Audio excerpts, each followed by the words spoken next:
But we're here tonight to try and do an overview and an introduction for the sponsor, a host series of new government lectures. And let me just read you Wayne's bio. I'll do the article because it's just a couple of paragraphs. Sponsors of the Ogden Valley Incorporation Initiative are pleased to announce a series of lectures that will be held throughout the next several months that will address a variety of components that go into the creation and management of a new city. A former city manager for many years, Wayne Pyle, who sits with us in the front, and a resident of Liberty, we're delighted to have him here, I'll tell you about him, will conduct the lectures, which are being hosted by the Incorporation sponsor team. A native of the Midwest Plains, Mr. Pyle was born in Wichita, lived in cities large and small while growing up, and has traveled to many states and countries as an adult, which he says has given him a first-hand perspective and observer's view of how municipalities and all levels of government are run. In 1985, he began his education in Brigham Young University, where he met his wife Sue. Together they settled in Utah to raise their 4 children, Salt Lake, then Weber County, graduated in 1990, and then 1992 with a bachelor's degree in international relations and a master's degree of public administration.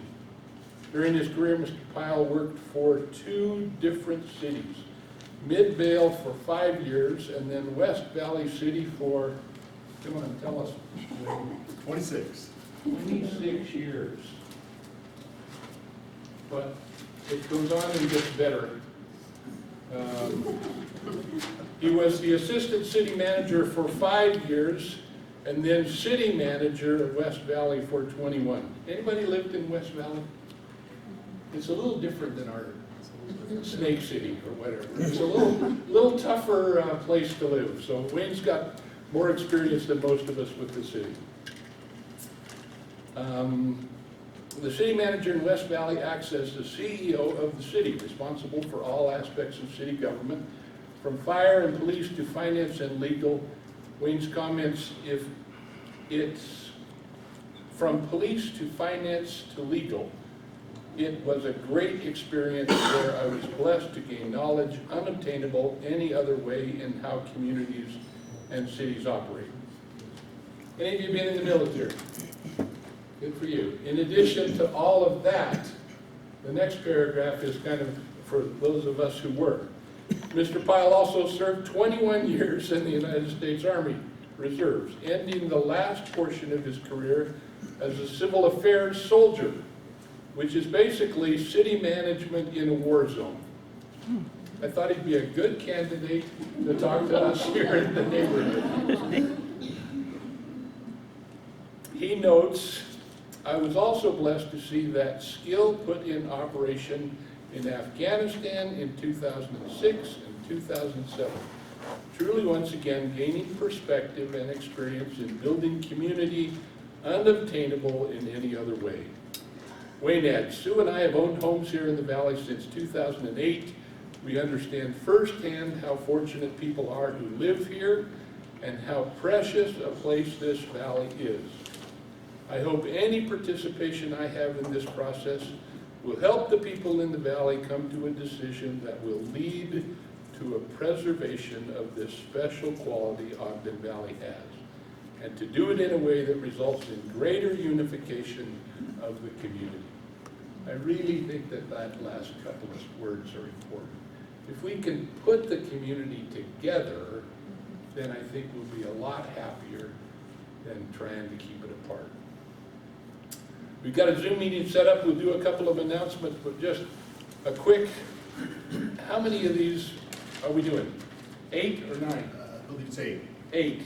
The first lecture is today, Incorporation Overview.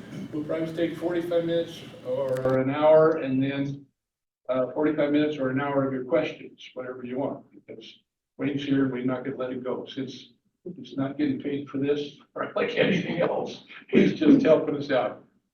Thursday, January 13th, the topic is taxation and revenue raising. June 13th. 2 weeks after that, Tuesday, June 25th, the advantages and disadvantages of contracting services.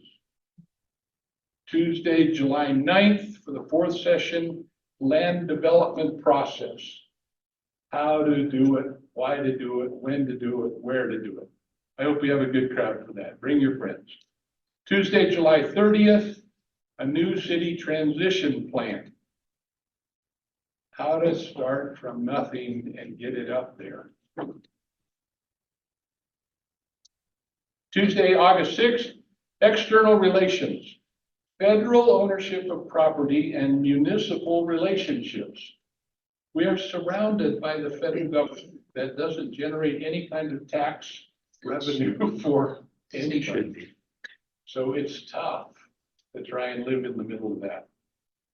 Tuesday, August 20th, contributing as a citizen to the well-being of the community. After becoming a new city, how will you, as a citizen of a newly incorporated Ogden Valley, participate in your community and what are your responsibilities? Bring your friends to that one in August. Tuesday, September 10th, options in the forms of city government. We kind of have to decide on the ballot this November what we want the city government to look like. We have to have a name by the time it gets on the ballot, and we have to have the form of city government. So we'll be talking about all that so that when it shows up in November, you can go, okay, and then we understand the process. Questions for me before I turn it over to Nick, and then he's got some things to talk to us about. And then Wayne, you got it here. Questions? I like you already. Great. Nick, go ahead. All right, so basically, Mark just went over all this with you. These are the upcoming meetings. That's also in the Ogden Valley News, so you should be aware of that. Basically, I just want to share with you what's coming next in this process because we've been at it for about 3 years, and you've probably attended several meetings and heard quite a bit about it. But what's coming up next is the lieutenant governor and the contractor is going to do the second public meeting. I think someone's going to come over here and tell me that my Zoom's not working. Yes. This is what we're getting. All right, let's share practice screen. Yeah, you Zoom. need to share. It is. Okay. Share this thing, share. Okay, one more time. Got it. All right, Good job. so hopefully that little Way to go. window goes away. Yes, all right. So as most of you may have been aware, there was a first public hearing by Lieutenant Governor and LRB, which is the contractor that did the feasibility study. They're obligated to do 2 meetings. They've already done the first one, and the second one's coming up here June 3rd at Snowcrest at 6:30 p.m. Monday. Then what happens is we're allowed to start collecting signatures because in order to get it on the ballot, we have to go through a signature collection process all over again. And we can't collect those signatures until that meeting is actually over. So after June 3rd's meeting, we'll start to do that. There'll also be an opportunity for you all to come to a couple of locations we're going to set up. I'll show you where those are to sign up or have others sign the petition there. We are also looking at sending out the petition via email, asking you to sign it, scan it, and send it back.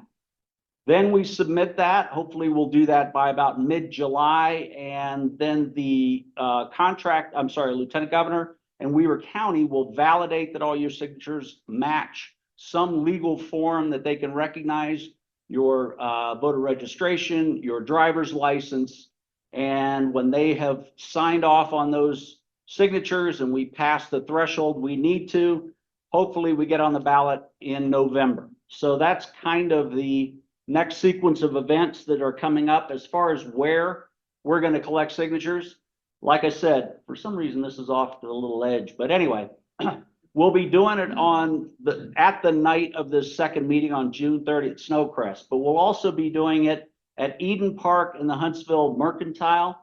These are the times. This information should also be presented to you in a couple of different times and opportunities. I got a little map there to share how we're trying to distribute this across the valley.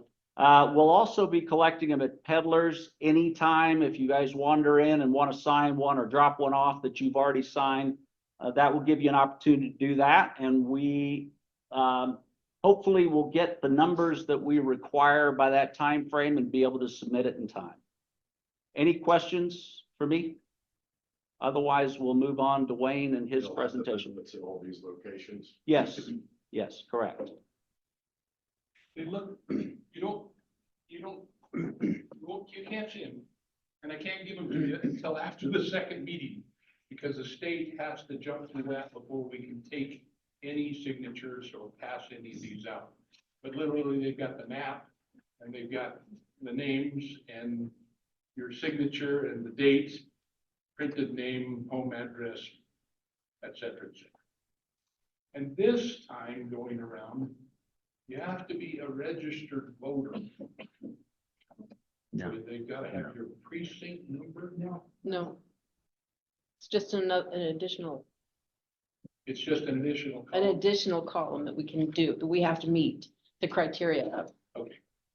So there's a space on there you might want to. On your way. Is it one signature for tax ID number or allowed or multiple for tax ID number? I think this is a tougher question than you can imagine, so lay it on them. Nick. Yeah, okay, so what we have, your tax ID, what you're thinking about there is your parcel number. Yeah, So what we would like to do is have one form per household. If you own multiple parcels, that's fine. Just list them over on the column, because what's going to be asked of you is your home address. We'd like your home phone, so in case there's an error or something, we can follow up with you. Your signature and your voter registration, your voter district. Because if you are a full-time resident up here, we'd also need to collect sufficient signatures that apply to the signature, the precinct and the voter numbers. So yes, one form per household. If you have one person that owns the house and some dependents, have them all sign. Only the person that is the owner of the property will count against the owner piece, but everybody else counts against the voter registration piece. It's very confusing, but there it is. Any questions, or is that clear as mud? Yes, sir. 2 points. One, you need to sit down. You're much clearer on the microphone Okay. remotely if you're sitting. Okay.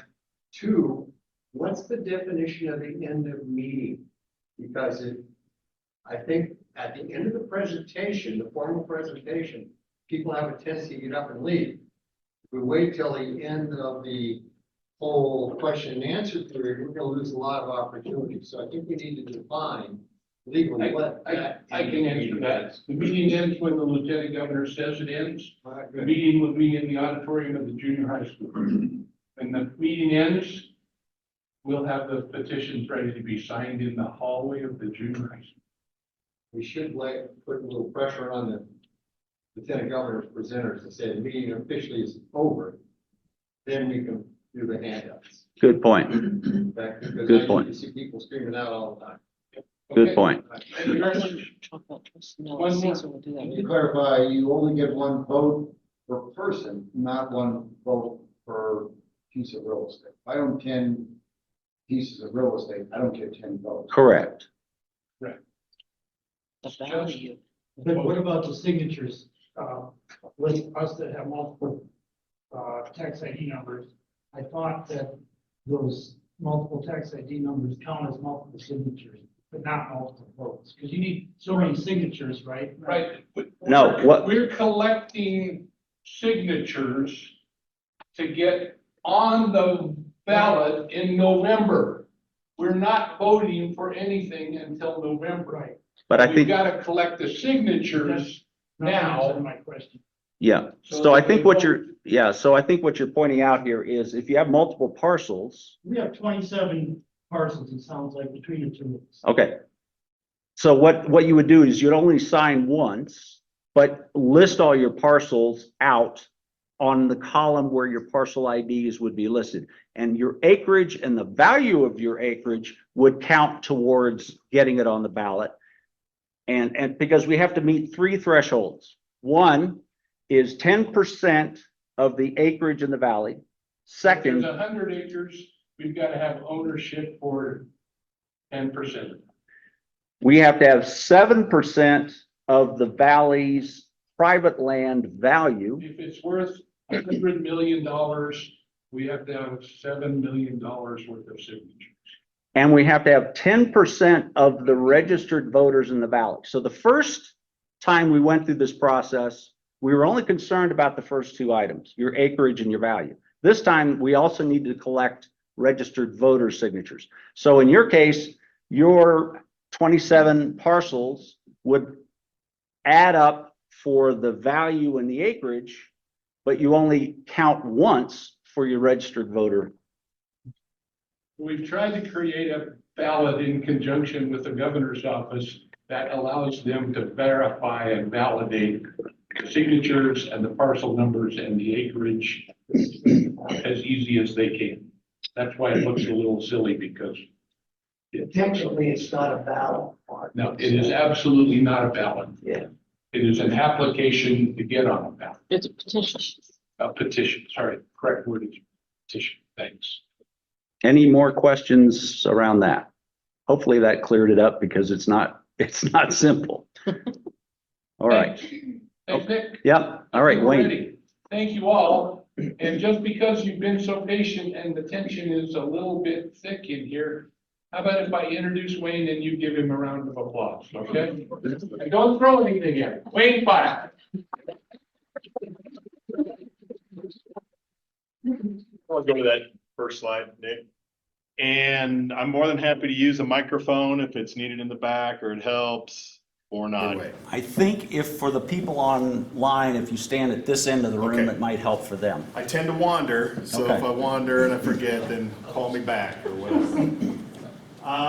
So you've heard a little bit about who I am and what my, I guess you would call it skill or expertise, or at least experience and exposure to city municipalities is, so I'm not gonna go into any of that.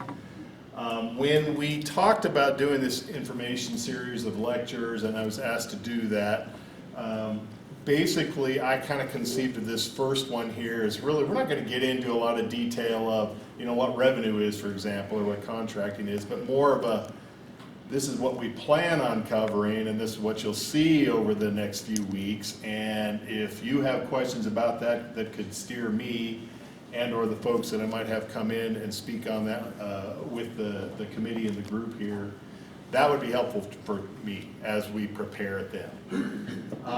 But in a general sense, I did want to kind of talk about, all right, so purpose of the series, obviously we want to describe the services and the processes usually present in a municipality. That's different than the process for the incorporation effort. I'm not really the one talking about the incorporation effort or driving that. All I'm trying to do is give anybody who's interested information about, well, okay, let's say we do decide we want to have a city. What does that look like? What does it take to stand it up? What does it take to operate it? How would we do it? What are our options and choices to do it? So that's my number one purpose as we look at all of these various lectures in the series. Talk about options. And I sort of mentioned, but I want to mention again, this is why the Q&A part of this meeting will be helpful to me, because that will help me possibly think of things that are important to the residents of the valley that I might not have come up with, and that'll help me to be able to guide the people that will come and do these information series. Okay, next slide. Nick, if you would please, thanks. And you saw this before.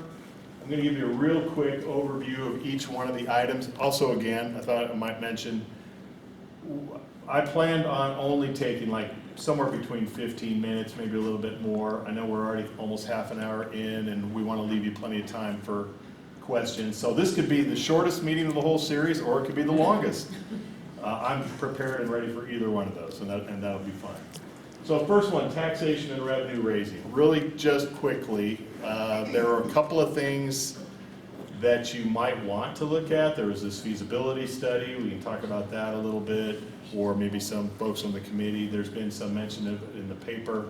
That would give you a rough outline of kind of what that initial look is as to what revenues and expenditures might look like.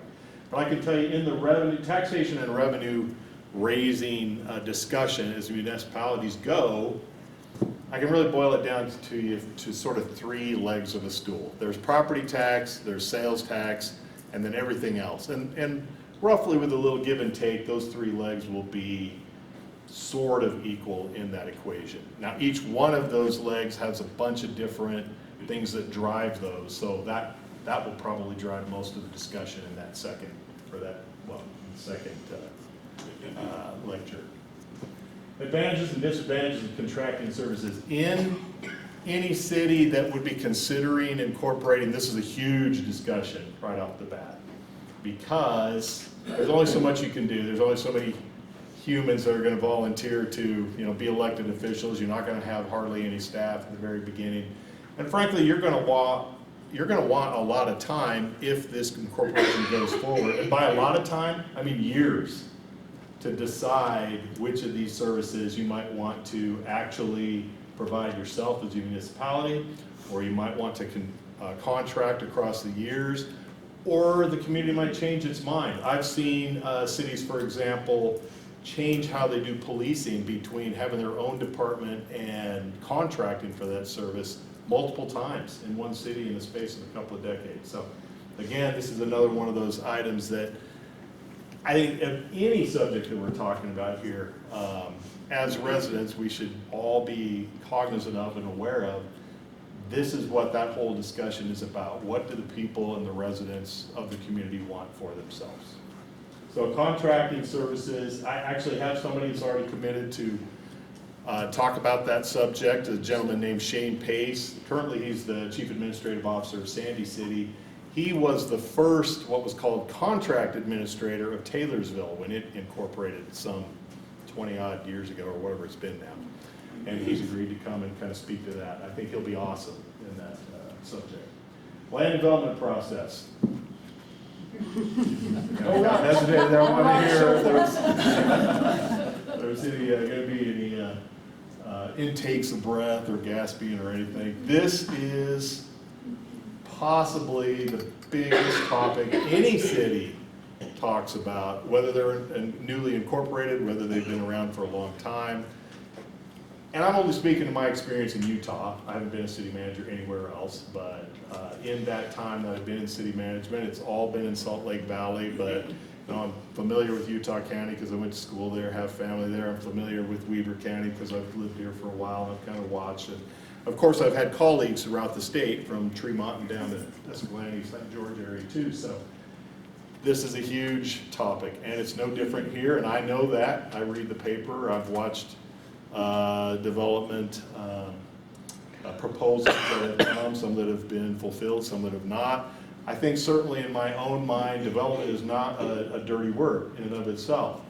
Development, as I have seen it, and again, I'm just speaking from my own experience and opinion here, but it's inevitable in the sense that growth occurs, especially here in Utah, right?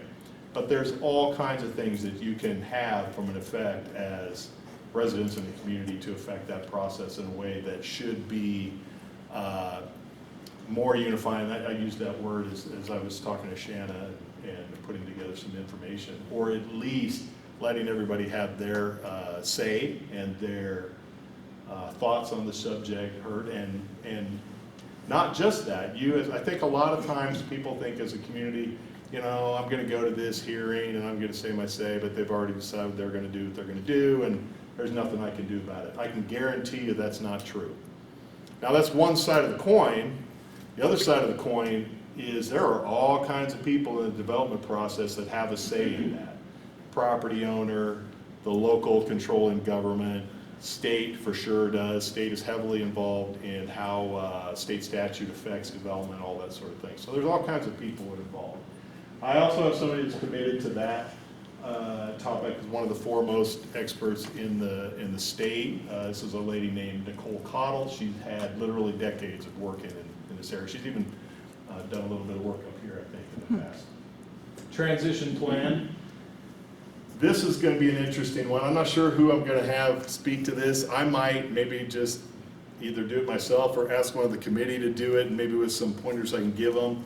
There's no set way to do this. I say that with a little bit of hedge. There obviously are state statutory requirements we have to do to get a city in place and operate a city.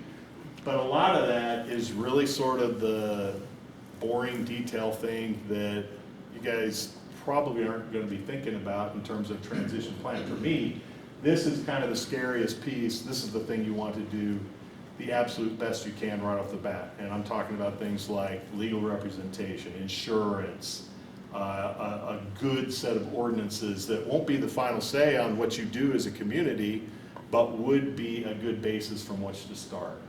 That set of ordinances could include a process for adjusting or creating a general plan, which I know there's been a ton of work done in Ogden Valley. Personally, I've read a lot of it. I think it's a pretty good tool, pretty good effort. But that's the kind of thing you got to make sure is in place. Mechanism for financing in terms of receiving revenue and making expenditures out, making sure that's all accounted for, making sure that can be audited at the end of the year. All that kind of stuff has to be done up front, or at least put in place such that it will be able to be conducted. So that's what we'll talk about in that. External relations. Before we go on that, I just want Yes. to interrupt for 1 second because people are a little terrified. The transition plan is like a two-step process. You got a November 2024 election, go, no go on the city. And it's going to be a year from November 2024 until people raise their hand and say, I want to run for that, I want to campaign for that, I want to do that, and it's not going to be me under any conditions. As a 74-year-old, how many times have I said it, love? It's not going to be me. It's going to be somebody else. It's going to be you. And so I think the transition plan is really important because those elected officials for the city aren't going to stand up until we elect them in 2025. Take a deep breath. This is a marathon, not a sprint. So adding to that, so therefore, an actual start of municipal operations would be January 26th, is that correct? Yeah. Is that right, Nick? Yeah. Date, timeline? So, yes, important step, but you'll have time to figure out how you want to run that. Also, that reminded me, there's a piece I forgot to bring up in the introduction and who I am. I think it's really important to let you all know that, and I've talked to the committee, I've talked to Mark about this at length. I myself, from, where do you fall in this whole thing, Wayne, I'm actually okay either way. If the area incorporates or if it does not. I've got enough experience, I know services are going to continue to be provided. Things have obviously been being provided on a pretty good basis, and it's a beautiful place. This is not about, yes, we have to do this from my standpoint. This is about that famous Jeffersonian quote, right? The best government is the government that is closest to the people. Now that's where my bias does come a little bit. I'm always for, if it's feasible, I'm always for municipality or a city government because I do believe that's closer to the people and you'll have more representation in that realm in doing it that way. But that doesn't mean there aren't a ton of questions to be answered before the community gets to that place. And there are, quite frankly, honestly, there are things that could make that seem like it is just not the time or the place or is just not going to be viable. And I also want to make sure I'm also making myself clear on that position. I don't think that's a financial question myself. Once again, from an experience standpoint, the finances are going to be a little higher or they're going to be a little lower than what the feasibility study says. That's not the big question to me. The big question really is this something that's going to help the community in terms of being able to, and I won't say control because you won't control, but influence at your own individual level and as neighborhoods and as an overall valley influence the progress and the forward future of the community here. Whether it's named Snake Valley or Dirt Bike Valley, I'm kind of liking that one. Okay, so back to off that tangent and back here. External relations, federal ownership of property and municipal relationship. So federal ownership is kind of emphasized there, but really what I'm talking about, and I want to make sure we spend enough time on that lecture item, is there are a ton of different governmental and quasi-governmental entities that you're dealing with when you have a city, and I want to make sure we are able to talk and discuss those. Everything from how do we interact with the state legislature to maybe there's some insurance pool we want to buy liability insurance from. I mean, it literally is that far ranging. That's what I want to talk about. Contributing to the well-being of my community as a citizen. I'm not sure who we're going to have do this one. This is something that I used to sit as a city manager around the dais on a Tuesday night and listen to everybody come in and talk in the public comment section. I would think to myself, man, I wish I had a better bit of input for how people come in and what they know about, how they learn, how they contribute. It can be so good for the community and for the individuals, and it would be, I think it would behoove us as a community group to really think about that. How are we going to interact with that community entity, which can be, again, all kinds of different ways, right? You could run for office, you could volunteer, you can be involved in a planning capacity, sort of like the Planning Commission, Ogden Valley Planning Commission has been, all kinds of ways. I mean, the only pattern that we really have is money. How many of you live in the town of Huntsville? There are 4 city councilmen and a mayor in Huntsville. And just for some indication, those 4 city councilmen each get paid, how much, love? $1 a year. And they serve for 4-year terms, and after 4 years, they get the check for $4. They really work hard to earn it, and they're the nicest people in our neighborhood. So we need to keep the relationships within, but you can run your city any way you want to, and that's the way they run the town. A whole lot of personal commitments and sacrifice from the people that do that. Yep, very good, and great segue into the last one, which is forms of government. You've got way more choice here than you might think you have. I'm not going to go, again, right now and here into what all of those are, but they're basically 2 general forms. A mayor-council form, where you have a mayor as the chief executive officer of the city who doesn't vote in a legislative capacity, except in certain circumstances, and then the elected council members who do the legislative arm. Or a council manager, or whatever the law just changed a little while ago, I forget what they call it, but basically a council manager form where the mayor and the council members are all in the legislative body, and then whoever they hire to run the day-to-day of the operations of the city, that person reports to them. You can do more or fewer council members, like Mark was talking about. You can write up your own ordinance in a fairly broad manner in which you assign what those duties are. It's a very important choice, and you will get the chance to talk about that. So those are the 8, of which we're in the first one now. Obviously runs through September. I think I covered the points that I wanted to make, just to make sure you knew who I was, and then I'm just going to open right up to questions. So, ma'am. Okay. So I'm interested in the forms of government options, and I know that is later in September, so I'm not trying to make you start that now. It's not on. Oh, it's not on yet. For the So benefit you don't of- want to ask about it now, but are you? I do have one question. Sure. Can you guys hear me now? Okay. Will the decision of what the government option, will that decision be made prior to the decision to incorporate or not? Incorporate.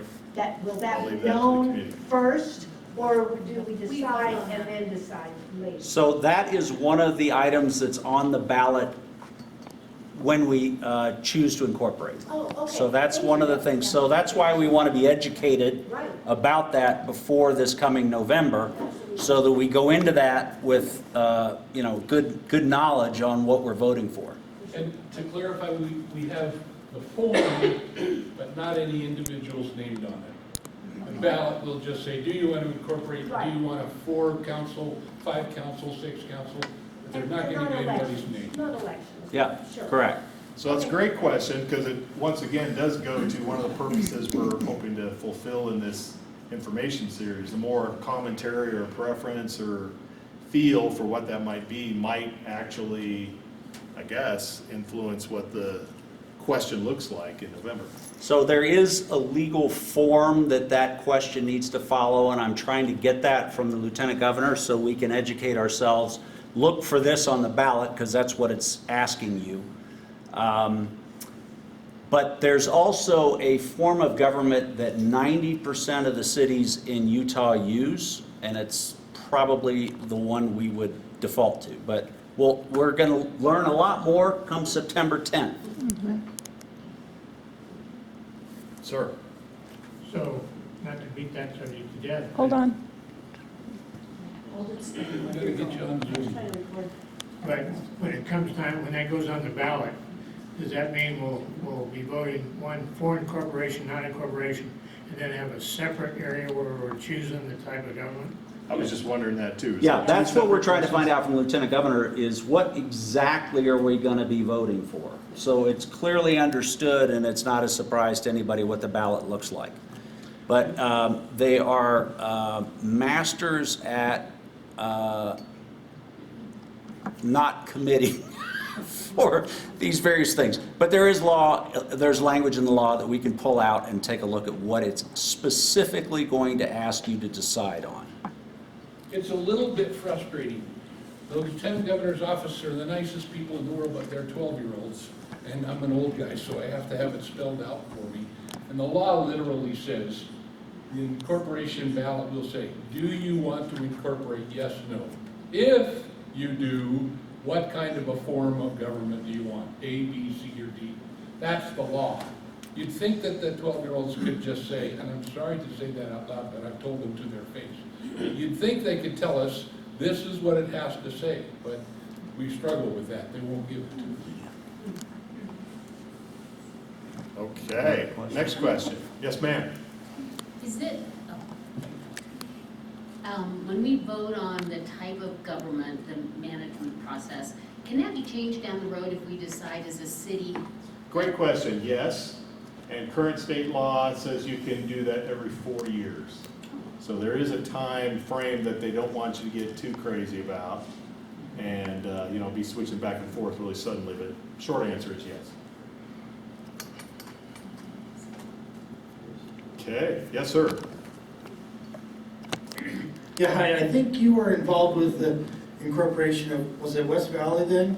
No, I actually came to West Valley when it had been incorporated already about 17 years, but some of the other ones that I have been involved with, I worked for Midvale City when they were doing the annexation of Fort Union, which is a very similar process. That doubled the size of the city. I also worked on a volunteer basis with Cottonwood Heights when they incorporated.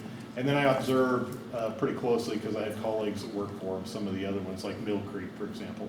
Well, my question is do you think we have enough full-time residents up here to run a government Yes. and still be ski bums? Oh, it'd be ski bumps, oh, yeah. I see Because, it. like, quite honestly, I don't see very many people younger than me in here. Right. And I haven't heard a single name of someone that wants to be the mayor or wants to be on city council. Yeah. I've been involved for 35 years with trying to put things down, et cetera, et cetera. So my question is, in your opinion, do you think there's enough full-time residents up here to do this? I believe so. I say yes, and the reason I say yes isn't necessarily because I'm that familiar with the ski culture up here. It's more because I am familiar with a number of the other smaller cities and towns around the state who seem to be able to do it. And honestly, I'm not making fun about the ski comment. I think that's actually a very pertinent point to the characteristics of the valley here, right? And by the way, I haven't heard anybody either that has said, "Oh, I might be interested in doing that." Actually, I think I could comment on that. The more mature population that skis, when they start to have the knee replacements, they have plenty of time on their hands.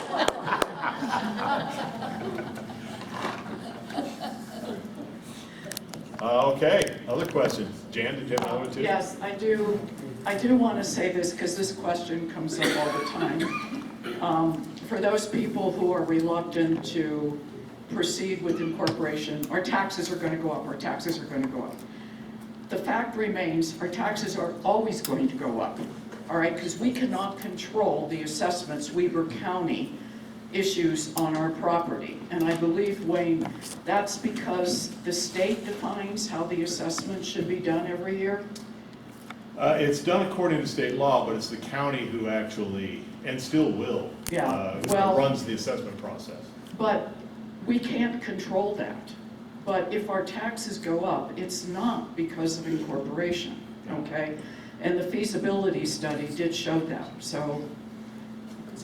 I will say, having read the feasibility study, I thought it did a pretty reasonable job, but I would put on it the same caveats that anybody ought to be looking at in any kind of a feasibility study. There's all kinds of assumptions that are going into that, and there's not exact information available that went into some of those assumptions on things like expense and all that sort of thing. So it's going to be a little bit different. There's no question about it, but it looked like pretty reasonably done to me. Wayne, I will say a lot of people question the data that's in the feasibility study. Well, all the data for the feasibility study, Nick, correct me if I'm wrong, came from Weber County. So if the data's wrong, then Weber County screwed up, you know?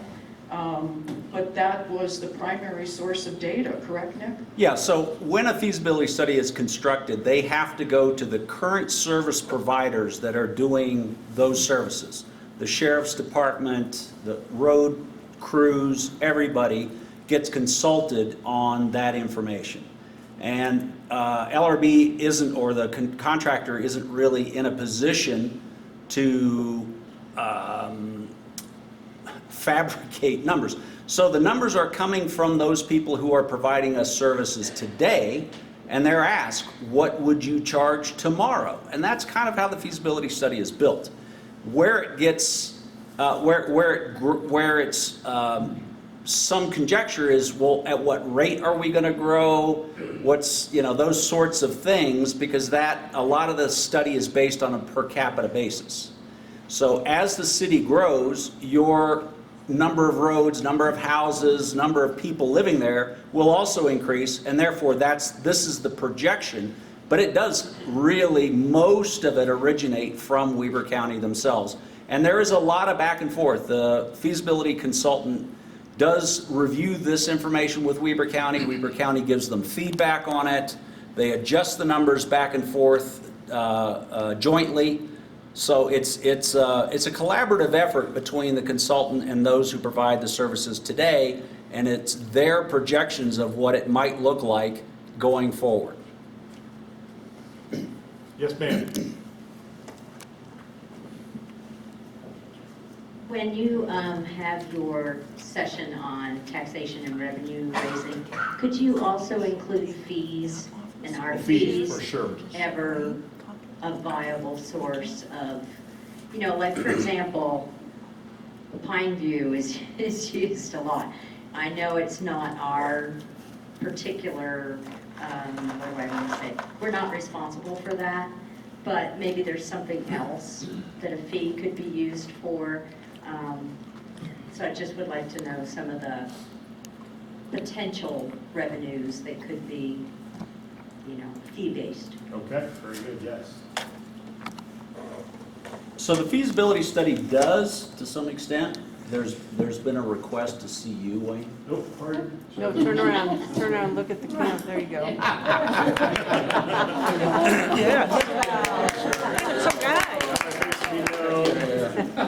So in the feasibility study, there is an outline of projected additional fee sources that may be considered. The way the study is created, they can't bring in fees that aren't currently being collected today.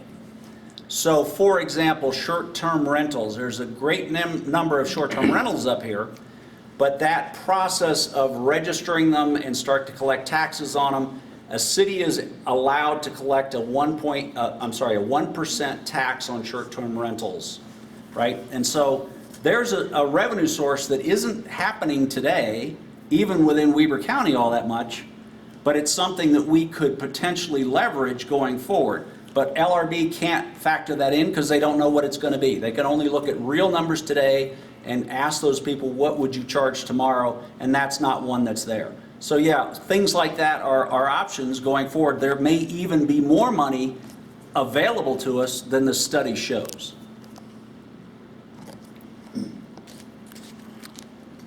Oh, no, I'm good. I did remind me to move back over though. Yes, ma'am. Once again, this is an unsophisticated question, but maybe you can flesh it out and make sense of it for me. I have been told that municipalities often have to request, that the state, we get money from the state in the form of, is it grants? That we get, how do we? There's different ways. Funding that comes to municipalities Yeah, from sales the state. tax is one that comes And from the state. I've been told that there are, which makes sense, right? If you're going to take the money, there are strings attached, I believe in accountability. But I've been told that the state has some specific requirements with regard to density and development and things like that, that come into play that are different for a municipality than they are for a county. And I don't know, do you know those things? And Yeah, two responses to that. So one is the state is sort of famous or infamous, whichever way you want to put it, for doing exactly what you're talking about, tying strings to revenue that they distribute to the cities based on whatever the topic du jour is in the legislative session that year. Right. Right, so that could happen.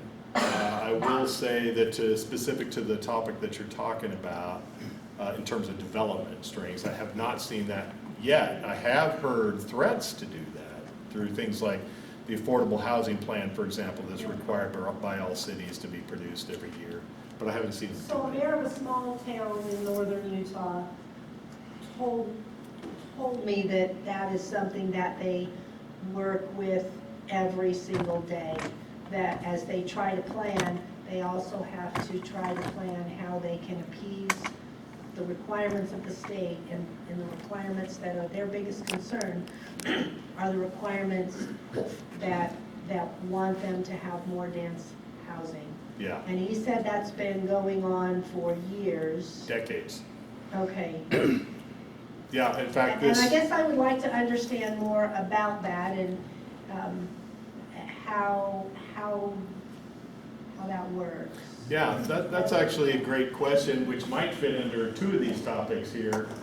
And now I'm all self-conscious now. Land development process and the external relations, because that actually does fall into both of those arenas. So that's good input. We'll try to put that in. Yes, ma'am. I have a question about it being zoned. Wait. Your voice is very light. Hey, You're cooking.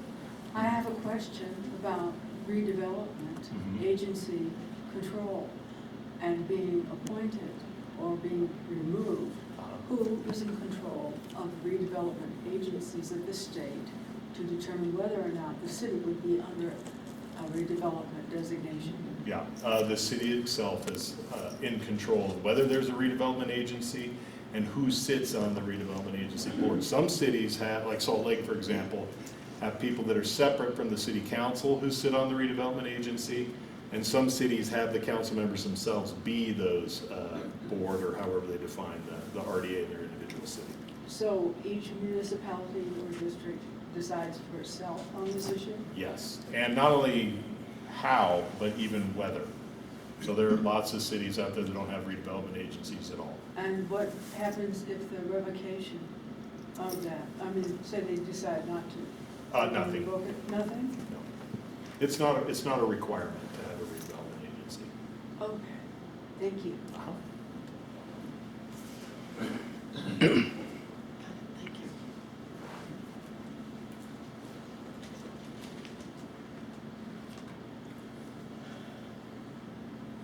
You actually had me thinking there for a second. Now I'm thinking back in my mind, is there something I'm missing there? Is there some requirement? I don't think so, but I'll go double check.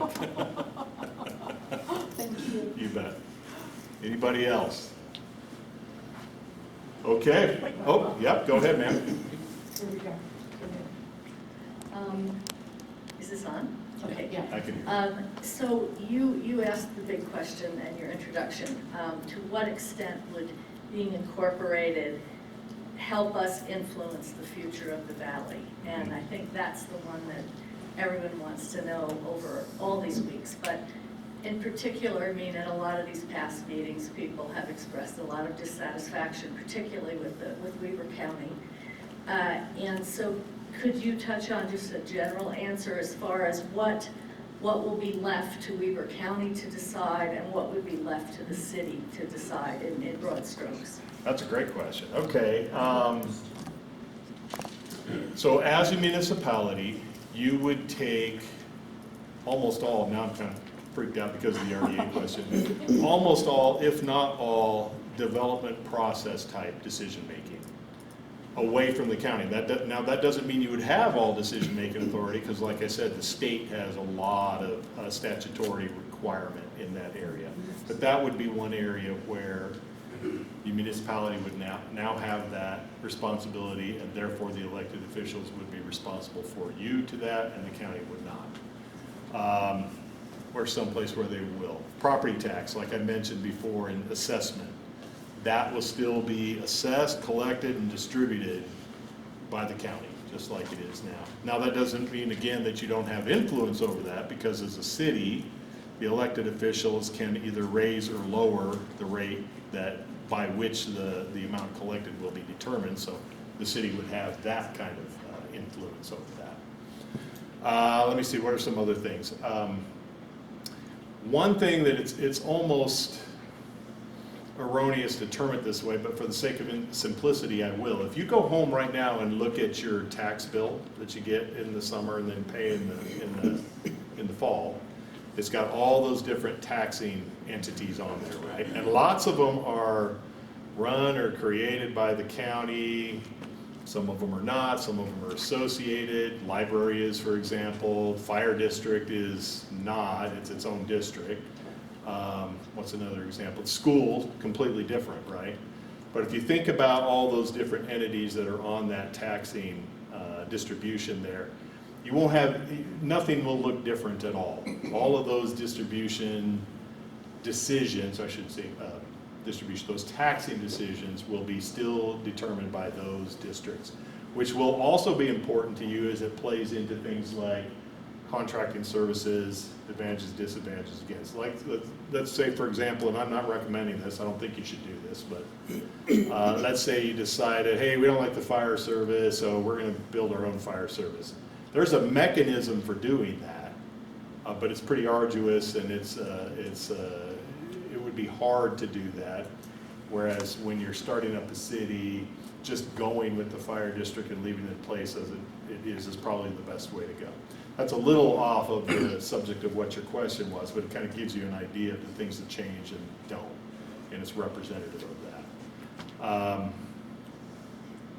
Can you think of any other sort of specific that would help me flesh out the generality there that was of interest to you? The land use decisions. Land use, yeah. Of course, Yeah. And I will say again too, of all the cities I've been associated with, any of the ones that I've seen that have gone through this incorporation effort, that was always a big driver. Water and sewer. It's probably not a big surprise. Water and sewer. Water and sewer, yeah, thank you, Nick. To your question, would generally stay the same as they are right now. There are cities that have and own water systems, and there are cities that don't, big ones. West Valley City didn't have its own water and sewer. It was run by actually 4 different service districts that were within the boundaries of West Valley. Yes, and then, ma'am. Well, it might be helpful for someone like me if you could bring to the tax meeting a couple of the personal tax forms and just go over. Okay. And say, this will stay the same, this won't, this will stay the same, that won't. I mean, Do you see what I'm saying? I do, and that'll be easy, yeah. And ma'am, oh, we'll wait They for the want the microphone, yeah. Jan, I'll be here. fine, I'll speak a lot louder. Okay. What if upon facing the fact that the essential element of life, water, is truly scarce, what would you as a city manager be able to do in a zero growth environment? Uh-huh. Well, that's a difficult question, but it's not unexpected. I'm sure that it would be difficult. You've got a lot of different entities that have water rights, right, and are organized differently. They're geographically set up. It would be a pretty tall order to get them to come together. Could it be done? I don't know. That's actually something I haven't had to do before. Wow. Yeah. Yes, ma'am. Is there something we should watch for at the June 3rd meeting? Oh. Mostly in my own meetings, not that. Oh, that's a good question. What do you guys think? You actually have So the June 3rd meeting, as I suggested earlier, was a repeat of the previous meeting, so it should look very similar. What they may cover, again, we don't control that meeting, so we don't really know how it'll be run, but they may discuss with us what has changed in the modified feasibility study, because I think you guys are aware that the study has been modified. We still pass, but they made some adjustments, and they may touch on that. But really, it's going to be pretty much the same as what we covered, what they covered last time. Obviously, we're eager for everyone to show up because we're not allowed to collect any signatures until that meeting is over, and that's why we encourage people to come. And it will be, we're going to try to be as efficient and as effective as we can at doing so. But really, the meeting's going to be pretty repetitive to what you've seen before. What is the time frame for signatures?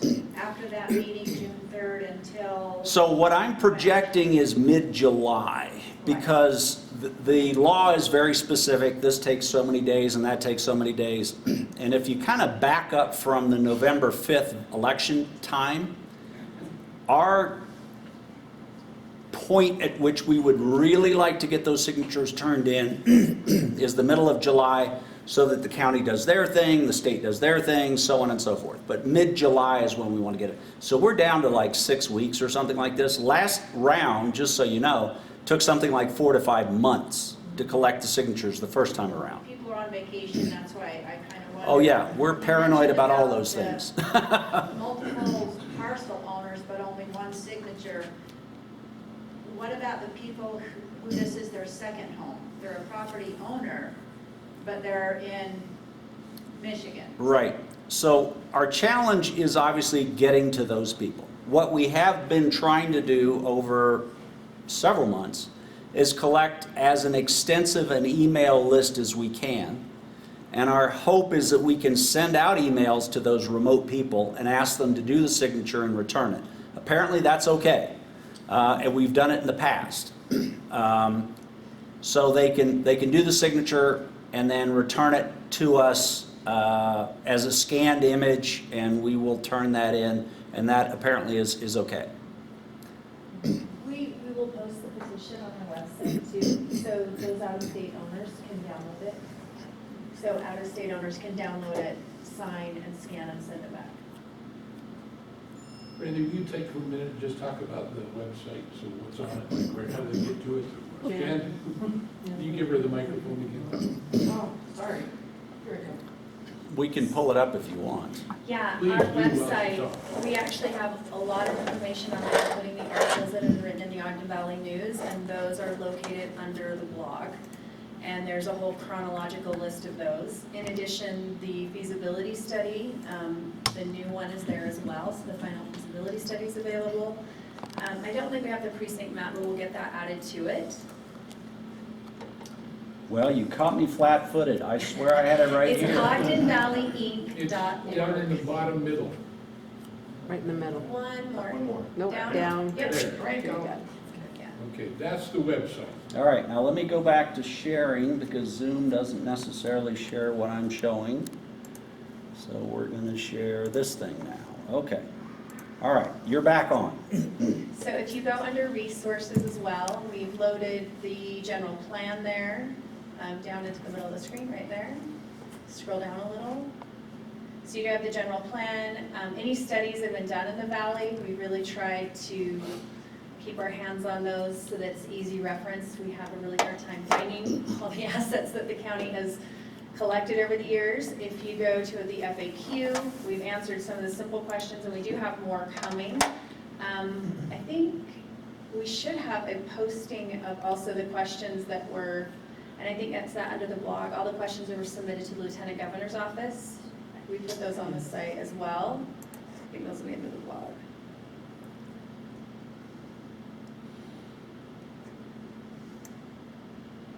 So there's page upon page upon page of articles that we posted there, and then also you can register, and that will put you on our list, so you get all of our email notices. All of our presentations that are being organized by Wayne are on there, so we've really tried to make a collective site as well. We are on Facebook. Trying to make it easy. We also have this timeline, kind of keep you guys focused on where we are. So right now, we're still at this stage where the feasibility study, which has been modified, we have to go through these next set of hearings, or this next meeting. But come June 3rd, we kick into the petition, the petition to get it on the ballot, and we move on the timeline. Anything else? Resources? Can't get to it. If they want to receive it, they can. Made of these meetings and posted on. Is that what you guys' plan is? I'm sorry, what was the question? Are all these meetings being recorded and put on? Yeah, we're trying, this is a test. We are trying to record this on Zoom right now. So in theory, yeah, it will be recorded, and we will be able to share this probably on this website in some form. Yes, ma'am. What will be done to protect the new incorporation from the external development interests in such a highly desirable location? And also from the destructive and negative lack of care through the development process. So 2 points I would make to that. One, you're never completely protected, but you'll have more protection, more influence by having your own set of elected officials that are responsible to you here. Another way that you can actually affect that, in recent years, Utah State at the legislative level has changed and really frankly made a lot easier the referendum requirements at the local level. So for example, if there was some question, and then really the range of questions is pretty broad, isn't even just restricted to development, but if there were some large question like that the residents as a large enough body in the valley were concerned about, you actually could bring that decision or that question to the ballot through the referendum process. One comment to that. So it's a percentage of population. On the referendum, it's a percentage of the population that has to sign a petition to make that happen. Currently, there's 200 and something thousand residents of Weber County. For us to hold a referendum now, we have to meet a massive threshold, and you have to get it from a percentage of precincts.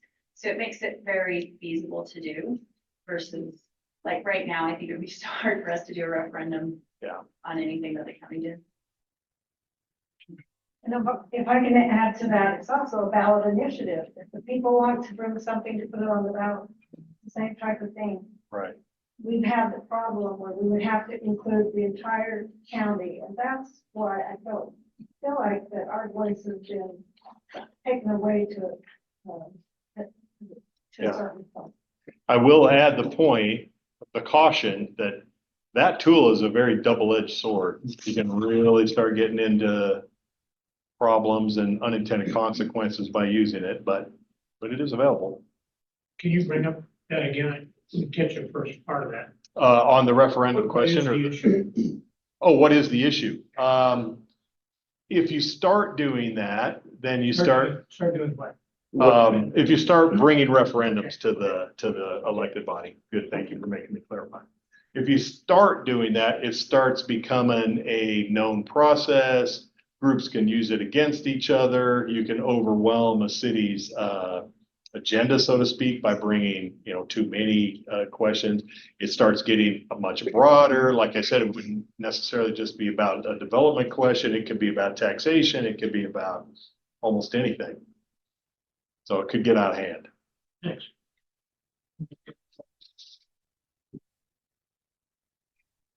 This may be getting too far down the road, but what got us on this track to start out with was the whole development business, the planning business, and then the army of lawyers that you could run up against, the county could run up against, the developers bring their whole core in of lawyers, and you get a balance. It seemed like that pretty soon our county meetings and our planning commission meetings were literally turning into a legal clearinghouse of what they thought they could defend, what they thought they could not.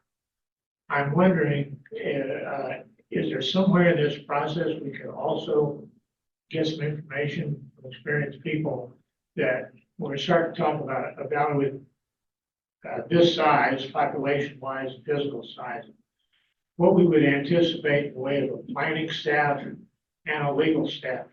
It seems like in this environment, we might have the 4 guys in Huntsville, we might have the 4 guys in the valley, but we have to have 100 guys or more in planning and legal staff, Right.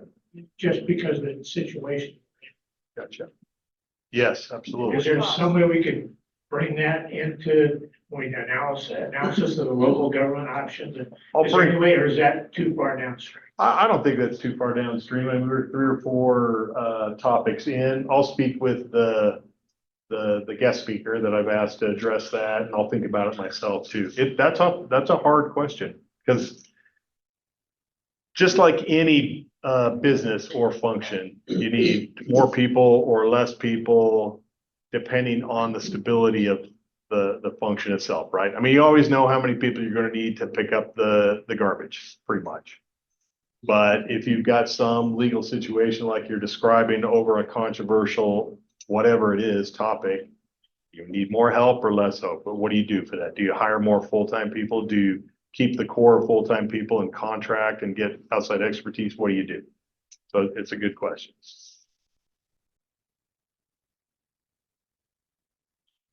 I have a quick question, just, we're used to seeing the county building and the Ogden city, used to be city and county building. Were we to go ahead and become a municipality, is there a requirement to have infrastructure like buildings or a fleet or other types of infrastructure that we associate with a municipality? The short answer to that is no. And I know you guys as a committee have looked at a couple of different ways to address the office issue for City Hall, for example. And there are multiple ways you can handle that. Another one that comes to my mind, like you were just asking about, you actually mentioned it, was fleet. And you don't have to own your own fleet. You could lease, you could contract it out to somebody else. Again, I was using the fire district as an example, continuing to just assume things are good with the fire district and we're happy with the service we're getting with the fire district relieves you of that entire question, right?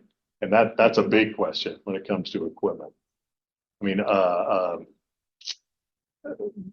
individual pieces of fire apparatus today are now worth, or they cost between $1 million and $2 million each. So obviously you want the larger pool. So let me talk about the building for a minute, because that is something that LRB did include in the feasibility study. And what they did was they essentially went back to Weber County and said, well, you're providing these services today. If you were to prorate or, extract the square footage of the people that you're using to support Ogden Valley, how many square feet would that be? And then they projected what a building up here would cost to do that, right? If we were to build a like building for like services up here. So when I have asked other communities that have gone through the incorporation process, do you guys day one start planning for and build your own office buildings? And virtually no one said yes. I mean, actually nobody said yes. Because as you are spinning up your city, it's not something that you know enough about let alone, what do you want your city to manage itself? Your city hall is kind of your cultural center and your image. So what do we want it to look like? No one's prepared to do that. But the feasibility study essentially required that to be included. So you have a sense of what we would do if we did it day one, but is it likely? It's not really all that common to the people I've talked about, and maybe Wayne can weigh in on that as well, but I'm not aware of anybody who actually pulled the trigger on that right away. Yeah, actually, as I think about it, I'm not really aware of anybody who did that day one either. I think, for example, Taylorsville, again, you're gonna have the gentleman from Sandy currently coming and speaking, and he was there when they started. They started out at some square footage in a strip mall off of 4700 South and I-215. West Valley was the same way. I wasn't around, but they had bought some kind of tilt-up or lease some kind of tilt-up concrete structure that they operated out for, I think it was 10 years they operated out of that before they built the city hall. So yeah, it's pretty unusual to start right off. A little background on that, just to make it easier. There's a couple of words that will help you understand. One is incorporation of a new entity. The other is annexing real estate. Huntsville town is from the highway out there to the end of the peninsula. That is Huntsville town. And I asked him a couple of years ago, I said, can we all get together on this? Because with just those 4 voters, city councilmen, I'd write the words and they could annex the entire city boundary as proposed. At 0 cost, 0 analysis, 0 struggle. And they said, no, we like being our little town, capped at 800 people, and we like having our own management our way. They're typical pioneers. They're kind of crazy, but that's what they want. And a lot of people up here feel that that's attractive. So now to do our own city, you have to jump through a whole lot more hoops. We're not being annexed into the town with just a letter. We have to go through the whole hoops. The feasibility study that's taken 1.5 years, the election, the auction, the whole thing. It's a time-consuming, citizen-involved participation. And it's not going to be easy. Years ago, I was Farmington City's attorney. And it's interesting because there's a residential community at the base of the mountains with a grocery store not as big as our little valley grocery store over here. And so they just by design put the commercial section on the other side of I-15. You know where the Apple store is. You know where Cabela's is. It's all on the other side because they planned it that way. There's still a little residential community along the mountains and all the business that provides all the sales tax and all the revenue to keep that city running full blast. Did it very gracefully. They worked on it. And we can do the same thing, but we have to have the format to allow that to work. It's not simple. It does take everybody's participation. So I don't want to keep you here any longer, but please, you're welcome to stay and talk to Wayne. You're welcome to say, next time when you get together, talk about this and this and this and this, and bring some more friends. We'll see how the Zoom worked. If it didn't work, we'll try and figure out something better, but if it works, great. But as far as the law requires, a city has to have some place that the citizens can go and talk to somebody. We literally have to start with a town hall. And so we've had very generous offers to provide the space for free. And we've had kind consideration from Huntsville that says, we're building our new town hall right across the parking lot right here, and we'll work it to you for free. So we're writing the documents to try and get that done and make it a little more affordable and more unifying to try and do that. But we're still working that process. It's gonna take your involvement. It's gonna take your participation. So bring your friends, bring your questions, and let's plan to meet together when, next time? Well, the meeting of the 3rd, will it be Monday. in between? Then Yeah. Then I next think week the is the 13th. 3rd. If you, we had 900 people at the first meeting and the parking place at the grocery store was full and people walked to the junior high. It's not going to be any less than that for this second meeting because I expect people will show up. Plan on it, but don't be surprised. But when we get back to just on the June 13th session, it'll be here, it'll be again, bring your friends, bring your questions. One more and then we're through. So you've worked in numerous cities, right? You've worked for a number of cities. Okay. So Ogden City's structure is a mayor and city council. It's a mayor council form, yes. And it is non-part, their elections are nonpartisan. Mm-hmm. What do most cities do? Is that a choice that we then make, or is that? How does that roll? Two questions there, but I'll Yep. answer the first. The first one is, do you want to incorporate? Underneath that, we'll say, what form of government you want, check the block. Will the other one say, do you want it to be partisan or nonpartisan? Well, good, it won't say that. So The law how does doesn't that say get decided? They're not, yeah, they're No, not I partisan. I think that's a really important question. They're not partisan. They're not partisan across the state. Even in cities where it kind of sounds partisan because they'll call themselves a Democrat or a most Republican as a small candidate like Salt Lake. municipalities, Not most, all. They are all nonpartisan. All nonpartisan. Okay, Yeah. thank you. That was very helpful. We have two more. Hang on just a second. We got the microphone here and we'll give it to you.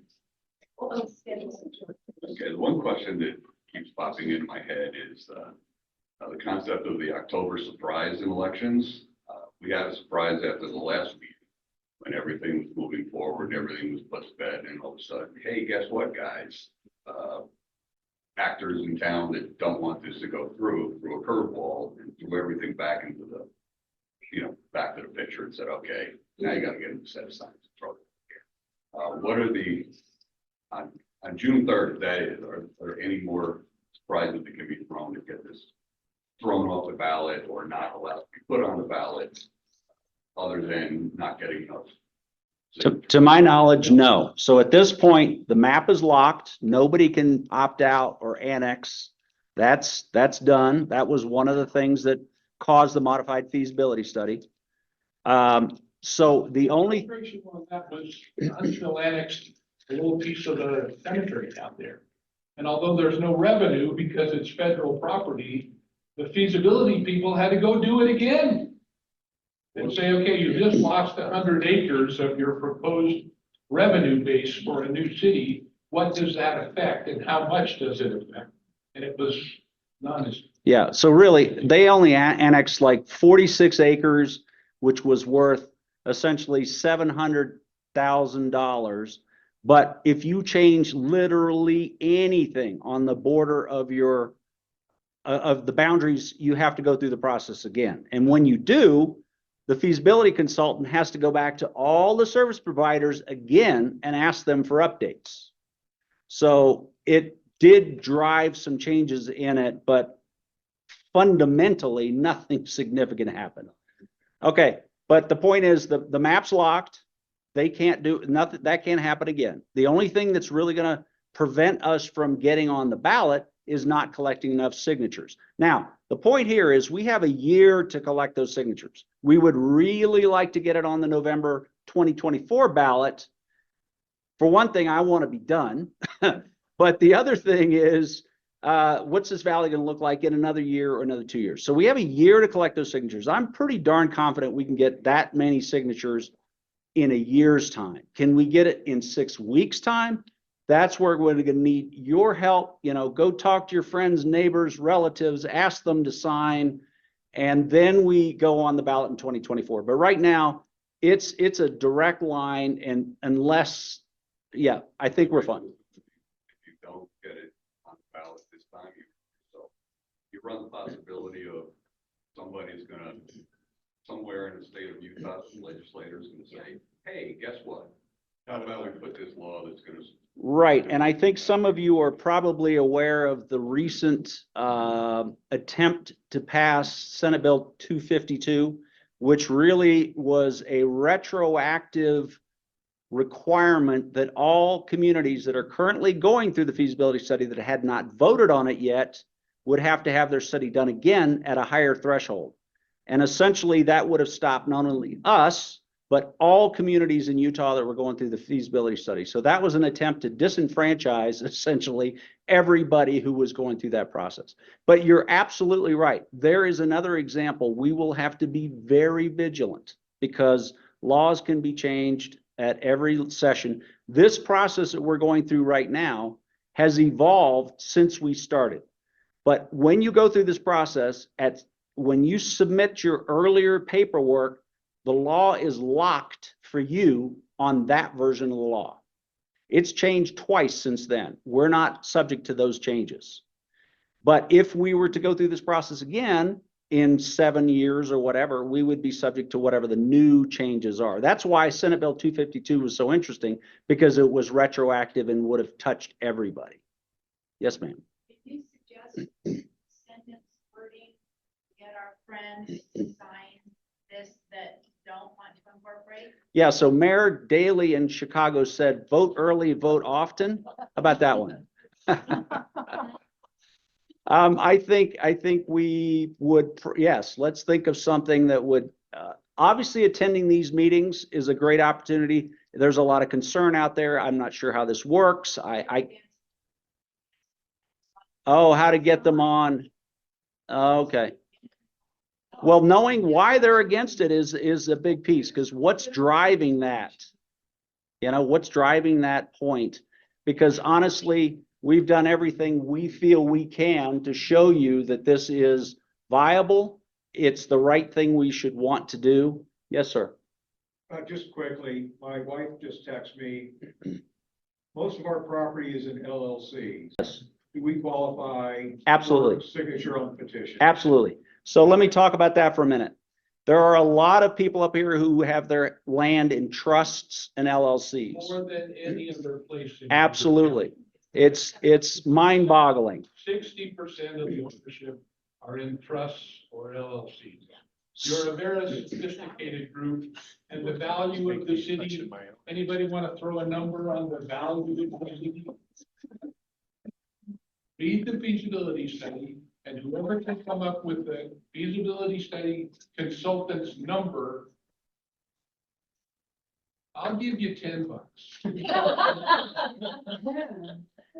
So let me share something with you, which is a little out of school, but let's do it anyway. Do you want to answer his question on the LLC? I'm doing just that thing, but in spades.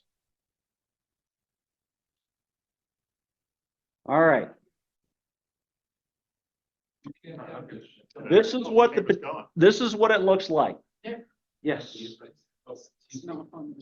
Oh, for heaven's sakes. All right. Well, I don't want anybody taking a picture of this thing. Yeah. All right. This is all top secret because you're not allowed to have it until June 3rd, right? But what we have on the back is going to be the map, right? That explains the boundaries. On the front, here's where you need to sign. All this language and all this language is what we try to extract out of the law. It says you have to say this, you have to include that, you have to have the other thing. So this is all the legalese that we interpret the law as that requires you to have.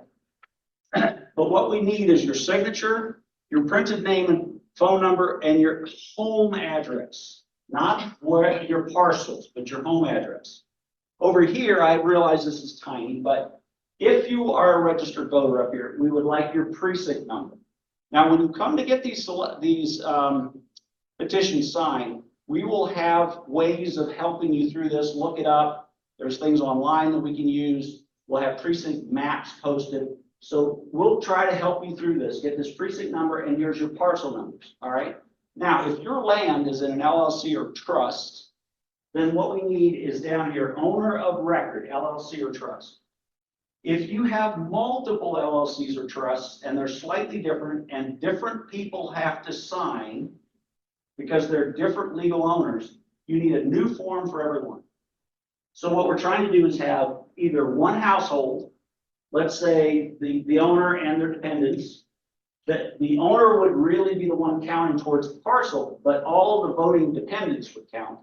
But if you have an LLC or trust, because different people may be signing those LLCs and trusts, depending on how you structured them, you need to have the people who are the legal signers of those, not the dependents, but the legal signers of those, sign this with you, list that, the parcels that they come with, and then if you have multiple with different people signing, so on and so forth, you need different forms. But this is the best our interpretation of what we've actually gone several times to the Lieutenant Governor's office and say, can you tell us what the form needs to contain? What does it need to look like? And their answer is, as long as it's in compliance with the law, you're okay. It was very helpful. So this is our interpretation. Yes. Clarification. So if there's maybe two parcels and the LLCs are different, the signees are different, then you have to have two different sheets. Correct. Two pieces of paper. Yep. We'll get to that shortly, but we won't do it tonight. If you've got any individual questions, come on up. If not, thanks for being here. We'll see you in a couple. See you next week and in two more. Thank you.